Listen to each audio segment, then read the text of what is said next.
Hello, everybody in TV land. Welcome, everybody, to another episode of the Channel 135 podcast. This is the show we talk about our favorite things in life, movies, TV series, and pop culture. I'm your host, Cams. And the Channel 135 is brought to you by the mighty WesWes Network. It's brought to you by WesWesNet.com. Go check out our website and all our articles on there and the links to all our podcasts on the network, all our sports podcasts and our movie podcasts that are out there. And also, check out my brother over here that's jumping on the Empty Out the Clip podcast. The brother Let's. What's up, man?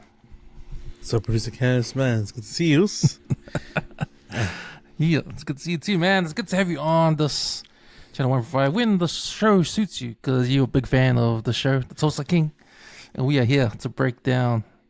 What are we on? Episode 5 now? It's 5A, season 3. Yo. Episode 5, season 3 of Tulsa King. Yeah, man, we've been doing this every week. We're breaking down every episode, so we're now up to episode 5. Things are heating up in Tulsa. And we're going to get down and break that down, review, and give you guys our thoughts on that episode. But first of all, man, you know, I didn't jump on Empty Out the Clip last week. I think 2 weeks ago or 3 weeks ago, my last one's on. But one of my favorite segments that coming out of Empty Out the Clip, man, is What Have You Been Watching? And there's a segment on Empty Out the Clip where we just talk about, you know, what's been on TV, on streaming, and the movies or whatever you're watching, YouTube or whatever it is. We get together with the boys on the podcast and discuss what we watched that week. But man, let's do a little version of that on Channel 135 since I have you here.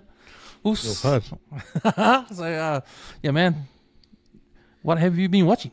Bro, like I mentioned the last time, I try and file popo all the episodes so I can watch it in one night. Now, Shortland Street's only 3 times a week. But I mentioned Esther. You know, Esther's she inherited TK shares of the hospital and she needed a heart transplant. She inherited that heart from her ex-lover. But she's been caught up in a love triangle, man. Her, the CEO, and her husband. And then her husband, herself, and her husband's best friend, which is a chick, man. So you think of all the scenarios that could happen, man. Her husband slept with her best mate. And her husband Marty slept with Monica, and Monica's husband is a surgeon of the cardiologist. Like he's the go-to, but he's in gear, man. It's sad because he got roped into it. It's like, you know, like I mentioned the last time, they found Esther a heart, but she's got to be on the list, right? Because this is her second time inheriting a heart. But because Julian, the CEO, bro, he's got power, man. He can pull strings. So somehow she got the heart. It went ahead, but she had already made her wishes, like what was gonna happen to her if she dies. So Chris knew about it, but then ethically, Chris has done something in the past where they've gone against the grain and just did it. They stood in front of the council and then it's been wavered, like, hey, we understand the circumstances, and yeah, that was put on you. But it happened again where Julian said, like, Chris got wind that, hey, and like even Monica's husband was like, aren't you sus like how she got this heart? Because fuck, isn't there like a standout waiting list? Like, how all of a sudden like this heart's a compatible fit? Like, isn't anyone asking the questions? So the whole team's been like, you know what? That's our friend there. She's a surgeon herself. She saves lives. So the writers have done a brilliant job of just selling. Would you do that for your loved one? If you were a surgeon, like, would you save your missus? Would you break the law to make sure that she's still alive?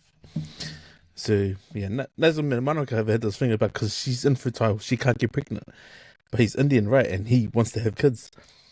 So ethically, he said, nah, that's not right, man. Like, someone missed out on their heart. Like, don't you see the bigger picture? But they're like, Esther's the CEO. She's like our friends, man. Like, that's one of our best friends. Like, how can you say that? So, does all of that shit right up to where she comes out the other side. She's happy. But then she's not happy. She's like, fuck, I was supposed to die. Like, and I got a baby inside me. I told you, save the baby. But now Marty feels like, fuck, we just break the law for you, you know? Be grateful you're alive. Like, we're still a family. Bro, the Inkia, Marty's best friend, fucking snitches, man. He goes to the council and says, they stole a heart and these are the people involved. Instead of going after the surgeons, they went straight to the top. So they got rid of the CEO, man. And like, he was like, fuck, it is what it is, man. But just before he left, he did the fucking ace. And this is what was brilliant about Shortland Street. Because you're raped into, like, if that was you, what would you do, right? Right up until Julian's last words, he goes and sees Esther and says, I wish you well. I wouldn't change a thing. And she's like, oh, I just want to say thank you. So he left. And just as Marty tried to go, fuck, I'm going to go tell the council I was involved. You know, because they have to put it on someone, right? And then he goes, no need. I took the fall. You knew the consequences. But just for your, just a bit of context for you. And he gave him a piece of paper, Zole. On that piece of paper, it's a family. And it's got a photo. And Marty looked after that family because he's a pediatric surgeon, right? He was like, oh, that's the mum was sick. His. Yeah. Well, just to let you know, when he came to me, those kids don't have their mum and the husband doesn't have his wife anymore. But hey, I'll take the rep for it. Fucking, he walked out and it's like, surely. But he was like, man, ethically, he's like, as a doctor, someone needed their heart, but they chose to break the law to give Esther another chance at life. But fuck, it was good, bro. It's like, man, that's a brilliant piece of writing. It's like, shut up. Everyone's like looking at the in gear. Fuck, wouldn't you save your missus? Nah, I wouldn't. But then he explained why, man. When he explained to his missus why, he goes, you wanna know why? Because my mum was sick. She needed a heart. You know what happened? Someone cut her off the list. She died. That's what happened. You know? So it was like, so, I get it now. I get it, you know? Someone broke the rules, and I was his nana or something. She missed out on the heart transplant. So don't tell me why, you know? This is why when I did it.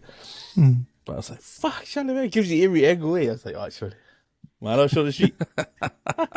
nice, man. Yeah. Sounds like a bit of have a go back to it, man, and see if I can give it a go, man. Oh, bro, some left turns, but yeah, bro, they play even like the strikes, bro. You know how like they always been known for like doing stuff where it's like, oh, hey, it's not gonna happen, like the COVID and that. It didn't COVID break out. They actually had a bit of context about the strikes, man. Which was crazy, bro. I was like, bro, literally the strikes were today. That was last night's episode. Like someone asking for more money and then got declined. It's like, surely. Because they would have recorded that episode ages ago, like a month ago or something. Yeah, this was crazy. Good timing. Nice, Wolves. Me, man, I watched. There was an inside the clip when Chucky was on, and he was talking about the show he watched, the Ed Gein show, the Ed Gein, the Netflix monster, the serial killer. Oh yeah, and he talked about that guy that back in the days used to cut up body parts and use it for dig up graves and that. Yeah. Well, man, I watched it today, and it's a true story. It's funny because I read up about this this miniseries, and a lot of it is like maybe it's not true. Like if you read the stats of it, if you read the history of it, and on the internet, he's actually just gotten convicted for 2 murders, just only two, and it's murders that he shot, woman he shot. But then what he's done after that was dig up graves and, dig up women from their graves and bring them back to his house and dress them up, take their clothes off and wear their clothes. He was doing that. He was doing that sort of shit, man. But, but the cool thing about this series is his story influenced a lot of movies. So Alfred Hitchcock, he's famous for those old school thriller movies, but his famous one is Psycho. Is that famous scene with the girl in the shower and Psycho comes with the knife. Well, that wasn't that bad guy, Norman Bates. He's inspired by Ed because he's dressed up as a woman and that. And then Ed actually used the chainsaw back in the days to cut up the bodies and shit. So that was inspired Texas Chainsaw Massacre. Yeah. So all these stories that come from Ed, what he done, filtered into all these like creators afterwards in the 60s, 50s, 70s, made all these movies about like his life and what he did. Like that's disgusting what he did, but it's like to them, to people that's creating, it's like, wow, this is a sicko. I'll make a movie out of it. I'll make the Texas Chainsaw Massacre. The latest one would be Silence of the Lambs. How that serial killer, like, he dressed up like a lady. Like that's directly influenced by Ed too. So yeah, but the series touches on all of that.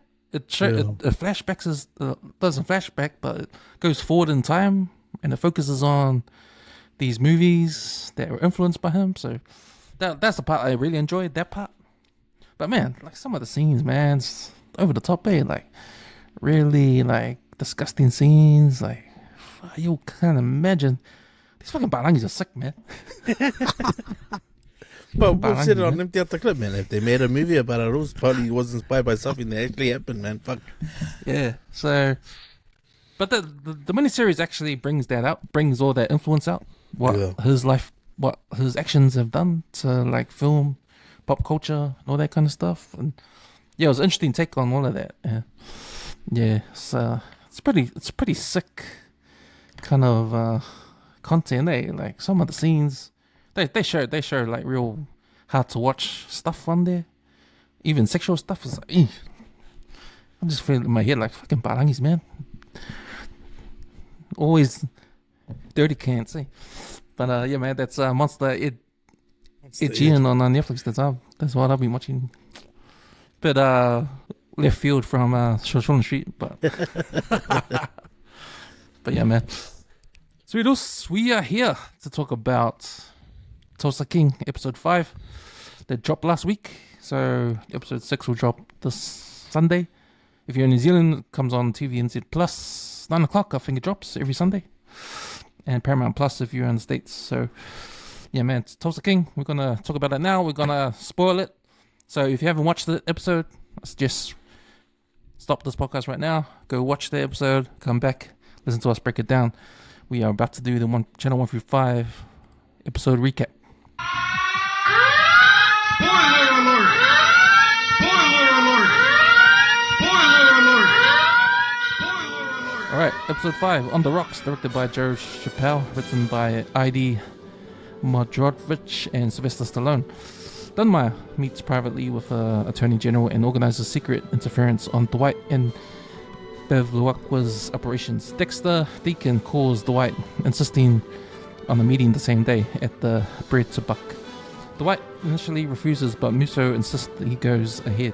In the conversation, Dwight names Dunmire's house as the bomb target, for which Deacon demands $250K for making it half in advance, which good Dwight pays in cash straight away. Bodie and Grace plan to attract many critics and industry insiders and influencers to the opening night of the distillery, where the Montague 50 is showcased, including Margaret and Thresher, who are using it as part of his election strategy. Larry, a safety inspector, arrives at the event, clearly as a result of Dunmire's actions. During the inspection, in which Larry reveals an intention to shut down the operation, Bigfoot dislodges a barrel which kills Larry. Goody, Bigfoot, and Mitch agree to conceal the evidence. Failing the inspector shutting down the event, Dunmire and his crew interrupt the proceedings with police assistance, accusing Dwight of theft, destroying one of the barrels, and causing the crowd to disperse, ruining the launch party and creating a PR disaster.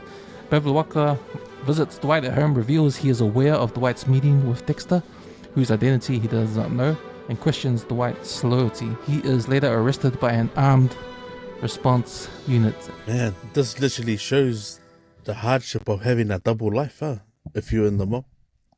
If you got kids, like, you know, I saw like glimpses of like, man, no wonder why Tony stressed away the fuck he's stressed out. And this isn't a good example of it, but this is just a little bit different, right? Because yeah, Dwight's obviously being pulled into doing that dirty work for the Fed, but then he's also trying to show face and stay out of the limelight so his business can be legit. Like, it must be killing him inside, man. On top of all the stuff he's asking his gang to do, just to give him an upper hand without actually, you know, actually feeling like he owes her for it, you know? Like, it must be a lot to deal with, man. At least in like The Sopranos, Tony had hints to go to, you know, he could always go to his Jew mate and just let a load off. Whereas, who's the white gonna speak to you? And like, it must be tough.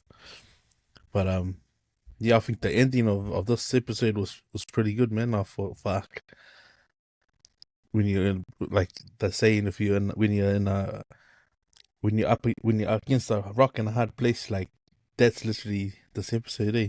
For the white.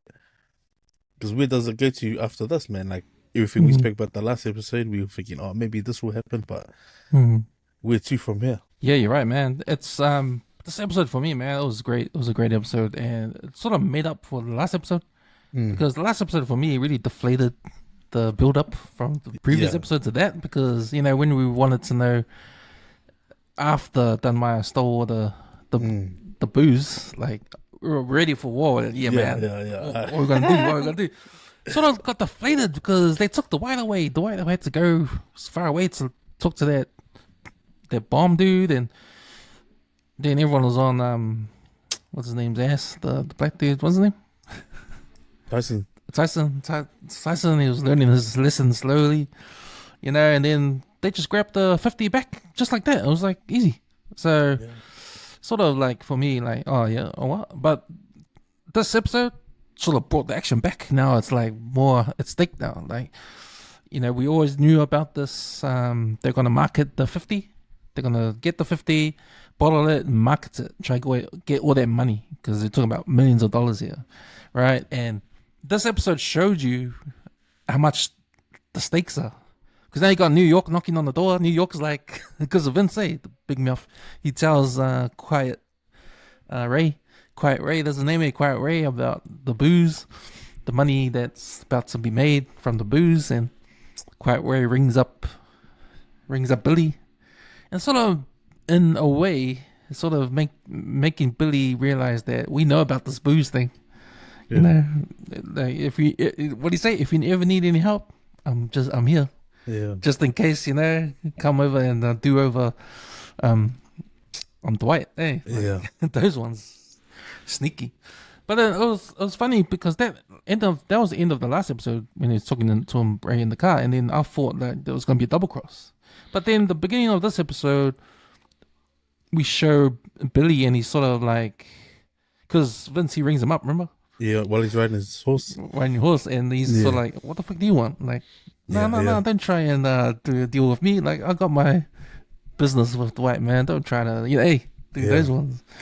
So, I think that's interesting. That's interesting that Billy is protecting his investment. And he says that when that scene when I think it's Mitch comes up to Billy at the event. It's him and your men. They're like, they're ready for war, man. Like, see the guns in their in their jackets and all that. And Billy's saying, nah, man, I'm just protecting my investment. So, we got him. We got New York knocking on the door. And then we've got Dunmire making that move right at the end. So he makes a move, sort of embarrasses Dwight's plans, and sort of ruins it, eh? Yeah. Like, he doesn't steal the booze back, but he just ruins Dwight's plans and all the PR stuff. So I think a sad moment in the episode at the end when everyone's gone and the crew's there and they're sad. Everyone's sad, eh? But then, Dwight makes that speech to them. Like, we'll just start again. Don't worry, we'll just start again. If you think we lost, then you think he won. Like, those kind of speeches there, man. So trying to rev up the crew again. Like, but man, that reminds me, because, when I was doing the recap, I said that it's written by Sylvester Stallone. He's got a hand in the writing of this. And when he does all these speeches to rev everyone up, like the life lessons and that, like, yeah, they got us down, but we can come back up. We can start all over again. Reminds me of all those previous films, eh? Like Over the Top, the life lessons and all that. He likes that stuff, eh? He likes that stuff. So, yeah, man, I thought this was a cool episode. It brought back the action now. It brought back the stakes are higher again. Yeah, man, and I can't wait to see what's going on, because I think we sort of slowed down and then we're coming back up to fast paced again.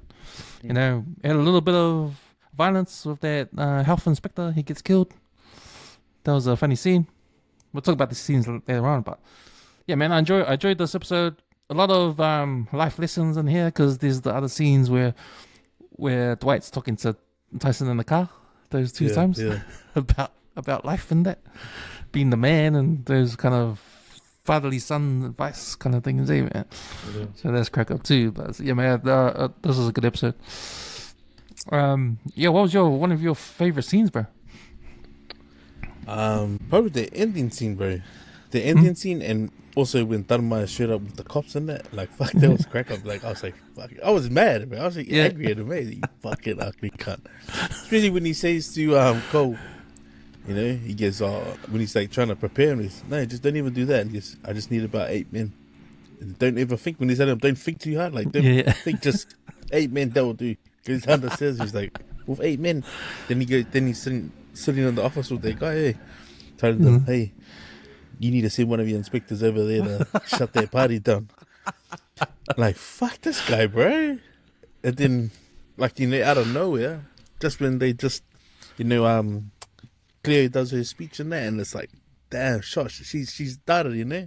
And I was like, yeah, let's get the ball rolling, like, everything's all merry, and then he comes, Dwight walks in, fuck, and then, bro, it kills it when he shows up, and Dharma shows up, I was like, you bastard.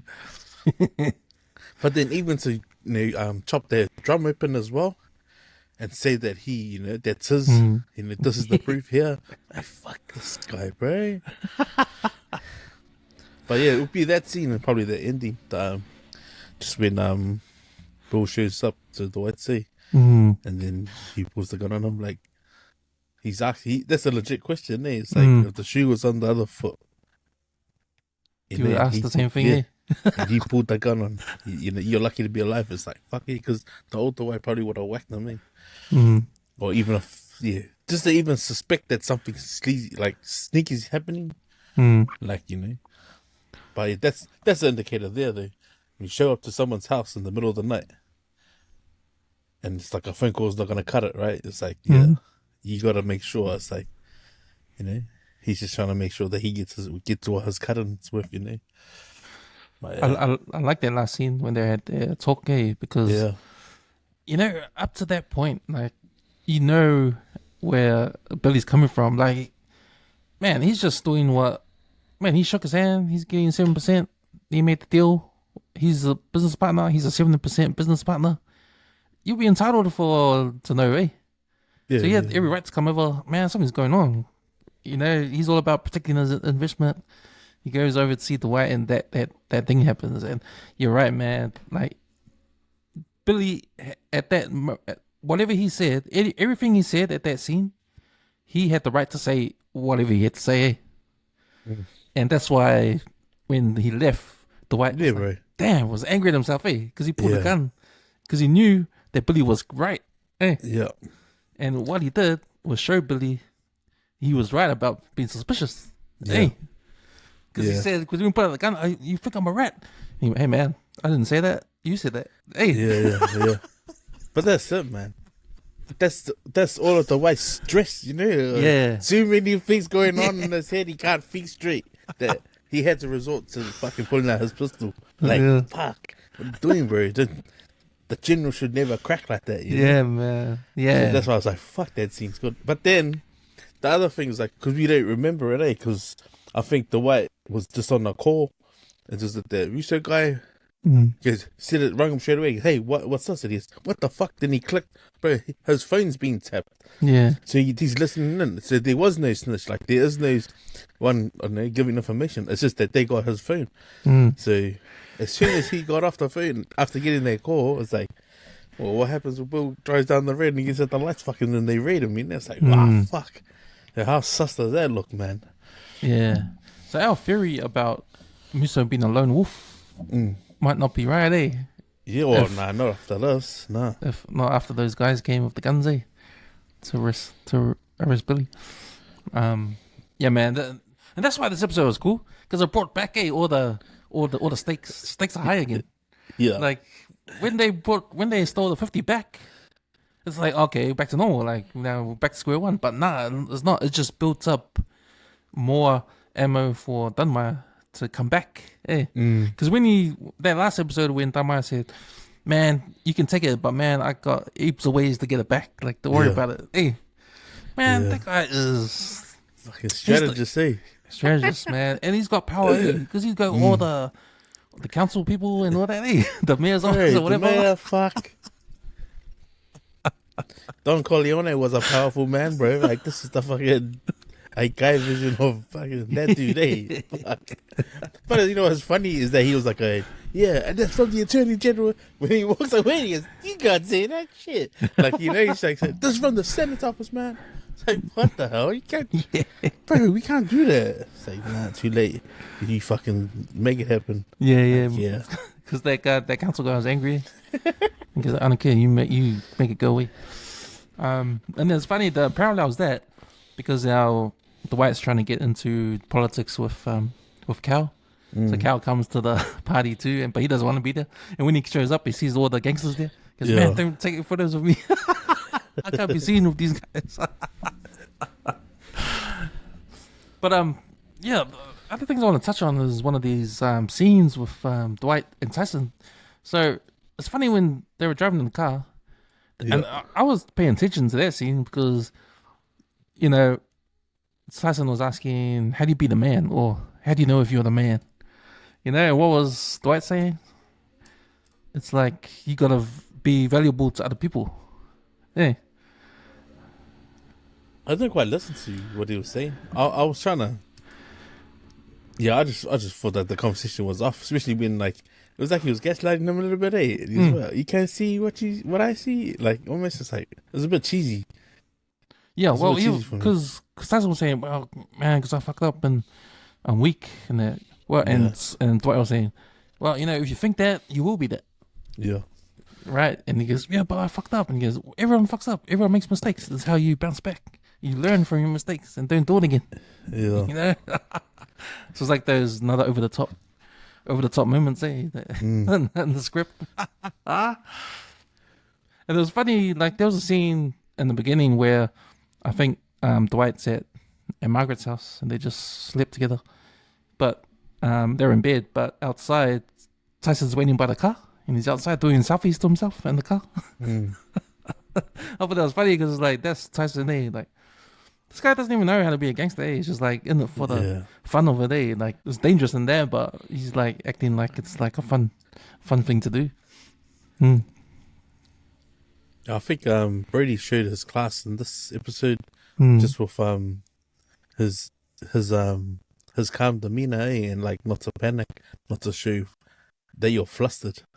Yeah, because, like, even like with everything that he's been through, like, yeah, he truly shone through this episode, like, especially when Inspector showed up. Hey, I was like, man, and he's telling Joanne just to keep cool, man. Like, hey, yeah, just stay out of his way. Yeah, just do what you gotta do.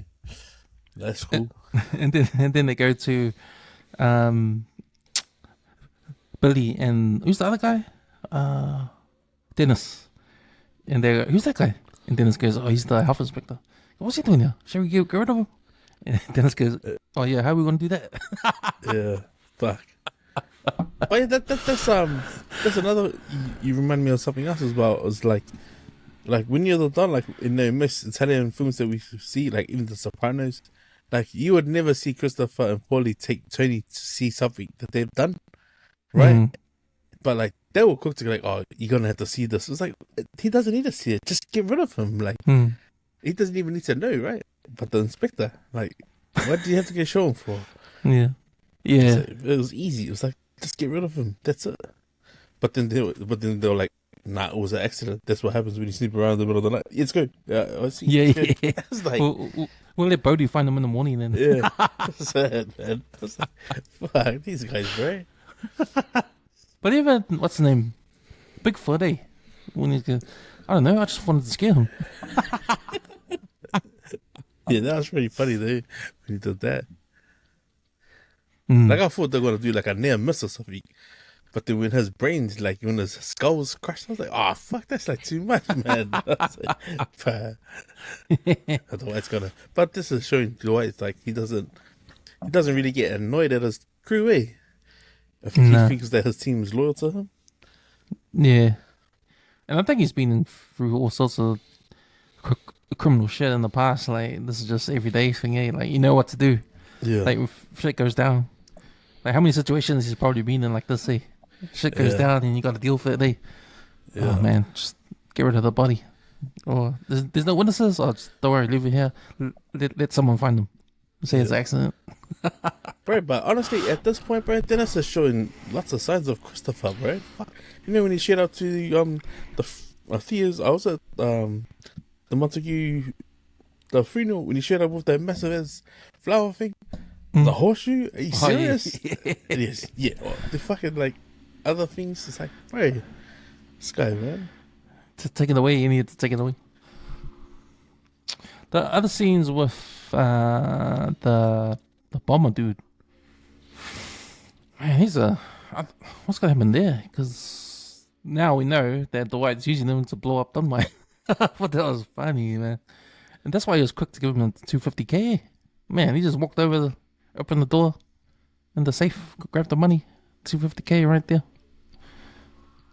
And then that's what shocked me. Like, this guy, he's gonna use this guy to blow up his enemy. Yeah.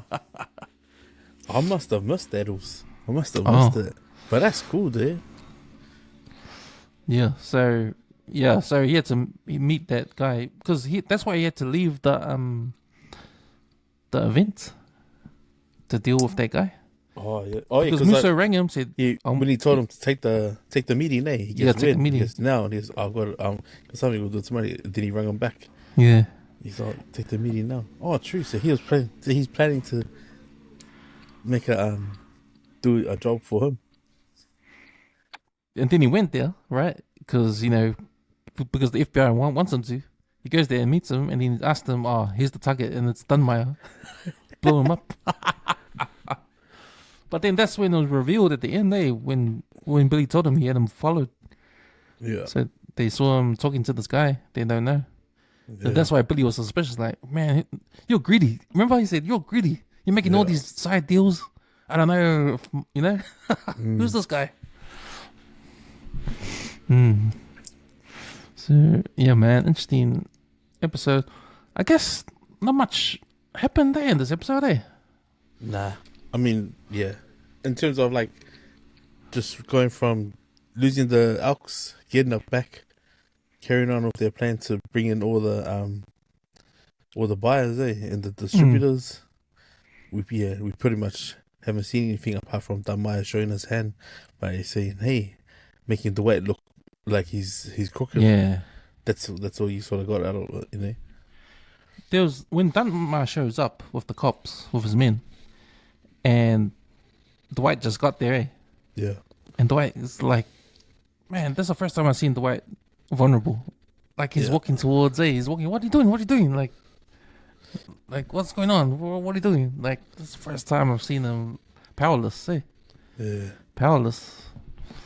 And that happens, it's like, damn. Especially with the marshal shit up. Fuck, it's like, what the fuck? The marshals came in, fucking shotguns. Hey! Like, fuck. Tell anyone to get back. It's like, hey. Yeah, hard out. So, yeah, man, I think we've covered all the scenes. What about some of these characters? So, anything that changed with some of these characters? I know with Mitch, like carrying on from, I think this season is Mitch like showing us his leadership, showing us his sort of, because he hasn't been like a Gumby guy this season, Like all I remember is him being a Gumby dude the previous seasons. Yeah. But I guess he's got more of a responsibility. He's more serious. He's looking after the girl, Chloe, too. So I kind of like where his character's going, Yeah. He's like someone that Dwight can rely on. Yeah. What about the bartender? The one who was running the... Played by Sylvester Stallone's daughter. Oh, okay. Yeah. That's the one that... They cold saved in the car park. Cold saved in the car park. Yeah. So I want to know, like, what's her? Yeah, like what is it? The storyline's gonna base around her, because obviously she must have a soft spot for Cole, but then also just when the White's talking directly to her and stuff and asking her stuff about the event. So, and because she works at the bar as well, eh? Yeah.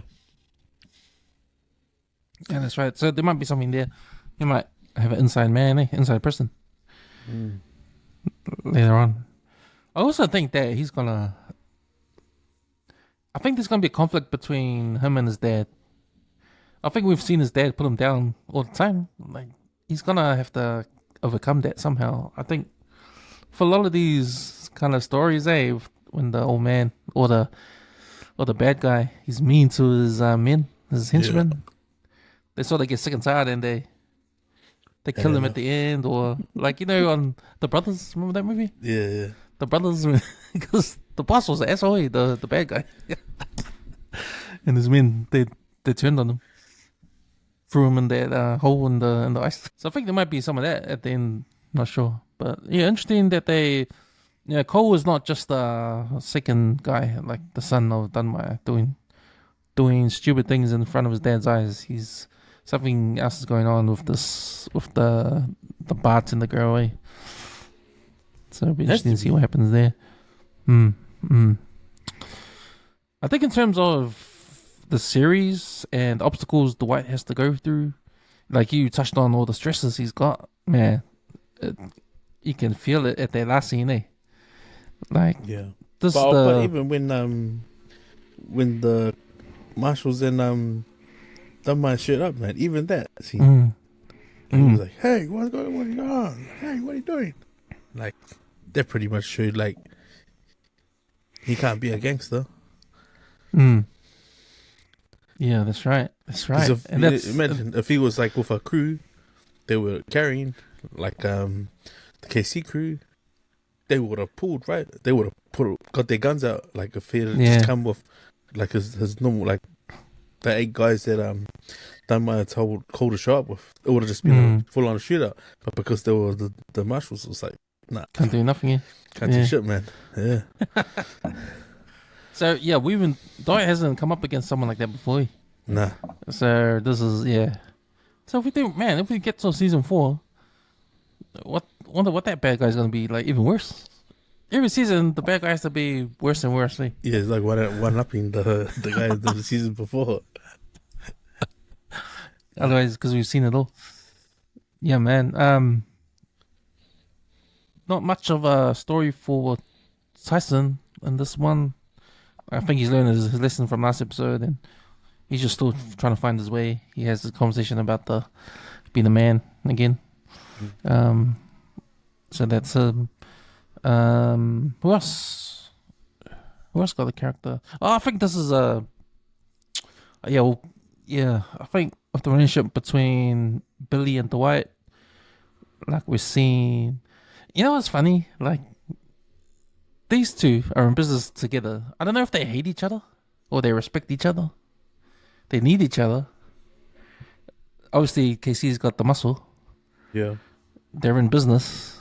So KC has to be there to make sure things are going right so they can get their money. But I think after this episode, they respect each other now. More, Do you think? Because Dwight does not respect New York, Yeah, I think Bill's trying to find or not trying to find, because if you look the way Dwight talks to him, he's literally teaching them a lesson every time he's having talked to him.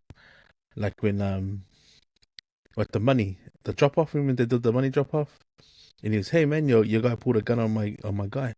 Dwight was quick to tell him, like, "Your guy killed his best friend, and I'm gonna side with that. Accept it. Did you get paid?" And then he hung up on him. When he did that, that's slowly, like, all of that talk is slowly diminishing there, because now Bill's like saying, "Hold up, fucking, where are you when we're supposed to be here?" Like, Then he's like, "Fuck, he's got nothing. He's got no comeback." He's like, "Oh man." So it's like he's pressing him now.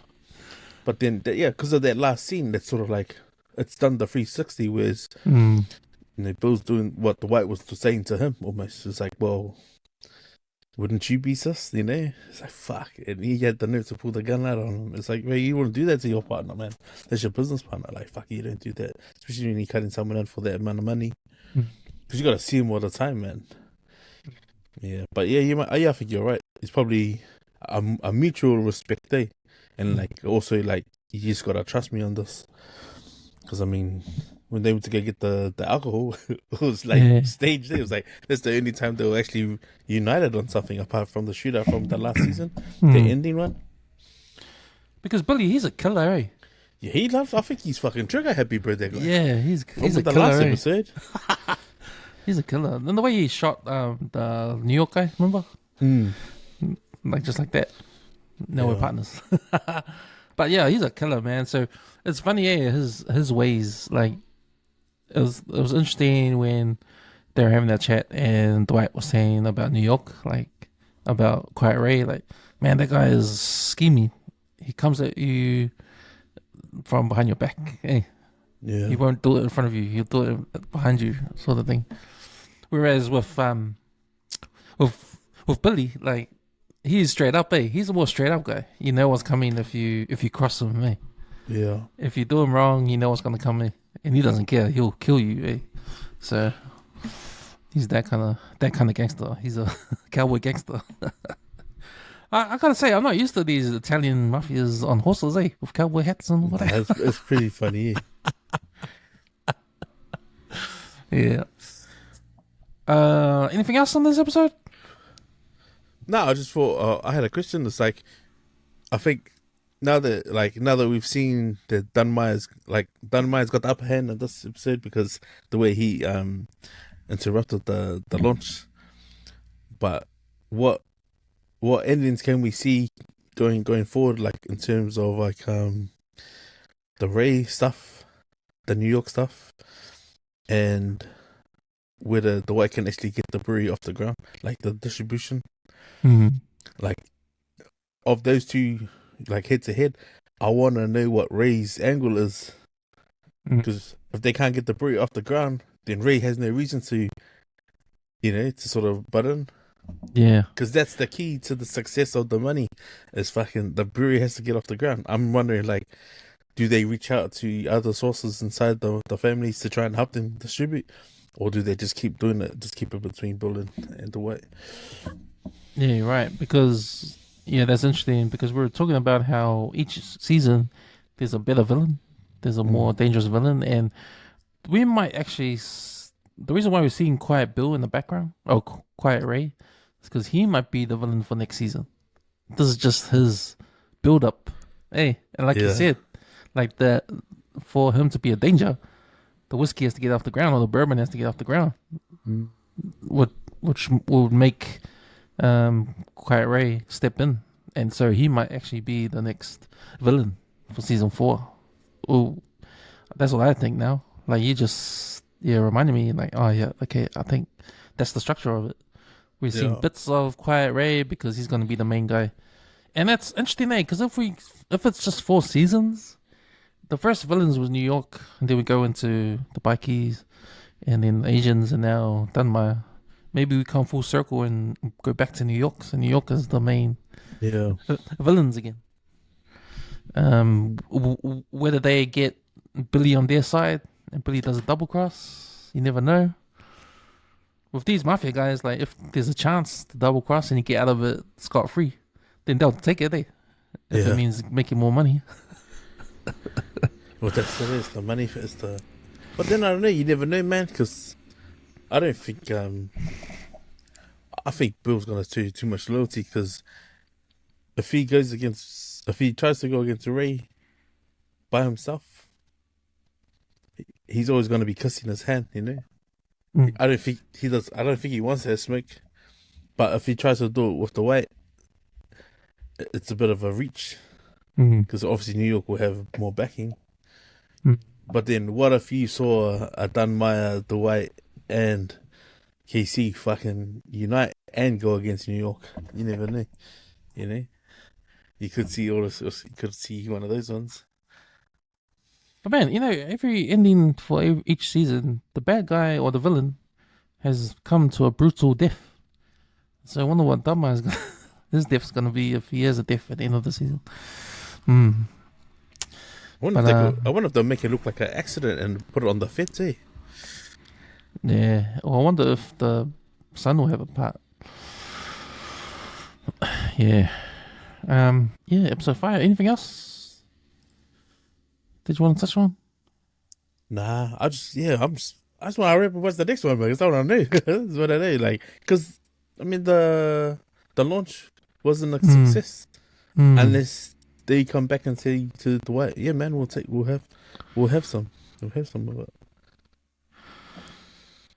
So we're in the middle of the season now. So episode 5, there's a 10 episode season. So we're right bang in the middle.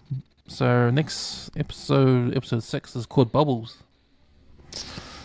Bubbles, then Art of War, then Nothing Is Over, and then Dead Weight. Finishes on November 23rd, the last episode. November 23rd, close to Christmas. Wow, we made it this far. Where's this year gone? Alright, let's come for the last segment. Who won the episode? It's gonna be the reigning champ, bro. He's fucking did it again, eh? Done my, bro. What a card to play. Yeah. They should have. I don't know. When you got that many people in your pocket, it's hard to beat, especially in a town like that. Like they're talking about Oklahoma, Tulsa, but this is just one guy, man. Fuck, look how many people he's got in his pocket. And like even Boo said, "Oh man, that guy's connected." Like when he said connected, Dixie Mafia, are you crazy? He's connected. It's like, Yeah. fuck, he had to tell him like twice. And I didn't give up. Dwight was like, "Nah, not having it." But yeah, bro, to pull that ace out when he did, and then cut that drum open and say, because obviously he's a brewer himself, stole the show, man. Yeah, that's good. That's a good nomination. Yeah, man, that's a good nomination for who won the episode. I would give it to him just because, yeah, man, he's just winning. He's just putting up dubs, every episode. Even when he lost the booze, he still probably won. Tell you, that reaction, even when Cole said, "Dad, I've got all the drums," and he's cleaning his gun, bro. Fuck that did it for me, bro. He was like, if you got like $150 billion worth of alcohol and you can't even crack a smile, fuck. Tell that, bro. Hard men to impress, bro. Hard man. Maybe give it to the bomber dude because he walked away with $250K just like that. Nah. Yeah, or Billy maybe. Yeah, Billy with that last scene, just checking the way they not seen him. He almost grabbed the title of winning the episode, but then he got arrested at the end and he lost it. Yeah. Yeah, the way he calling me a rat. What's so straight to the rat, isn't he? Calling me a rat. I didn't say that. You said that. Yeah. Sweet, man. That's us, man. Tulsa King, episode 5 in the books. Man. Can't wait to next episode. Yeah, like I said, man, next episode of Tulsa King, Sunday. If you're in New Zealand, on TVNZ Plus, Sunday 9 p.m. And if you're in the States, it's on Paramount Plus. Alright, Us. Thanks for jumping on channel 135. It's good to have you on. Talk about Tulsa King. We'll do it again next week. Thanks for Episode having me 6 on. drops. Hopefully Eric can jump on too. Yeah, man. Yeah, what's coming up on Empty Out the Clip, bro? Oh, bro, it'd be a lot to talk about, man. Probably trying to cram in 2 weeks into a couple of episodes. But yeah, now looking forward to hearing the opinions from Chucky and the Butch. Hopefully we can have you available to us. But yeah, a lot to get through, man. It's like, man, this Nolan debacle still going on. So, I would like to, just see what what the boys got to say about the last few posts on the Empty Out the Clip page. I'd love to hear your guys' reactions on the difference between the Samoa Fan Day between Auckland and Brisbane. Like, what the hell, man? What's making us look like fucking play school? Yeah. Well, I've seen it on a couple of chats. I saw it in the Samoa Collectors one. When he said he was the first to put up that I seen online the comparisons. But like, I think it has to go to that new FM guy, bro. The one who made that video about us not showing up at the airport. Oh, you know, I was thinking, this is how badass Brisbane is, right? Not only did they pull off one of the baddest shows for Samoa, like over the top, like better, way better. They're probably thinking Auckland, don't want to come down to Auckland anymore. Want to waste the time? Hey, Yeah, no, 100%. that show they put on in Brisbane. And you know what's funny? they even stole our influences to go over, like Yeah. Jackson, also Jackson. Hey, Pretty much was. That's it, man. But I blame the new FM guy because he started doing the hate. Like, why didn't we show up? Like, as if he was an influencer. It's like, bro, if you've got a platform, why didn't you share everyone what time the plane was coming? Because you were there. yeah, I'm like, come on. Don't say it should have been in South Auckland. But the Malay Valley is in South Auckland. I'm like, come on, bro. Like, stick to one energy, bro. It's like, fuck. Yeah. Because you know what? It wasn't until I saw Lorenzo over there, I was like, oh, nah. Totally, come on, bro. But there goes to show, bro. Obviously, someone sponsored him to go over, so. yeah. If you guys don't talk about it on tomorrow, hopefully I'll jump on Sunday and talk about it then. All right, thanks for jumping on. We'll see you next week. Have a good week. Bye.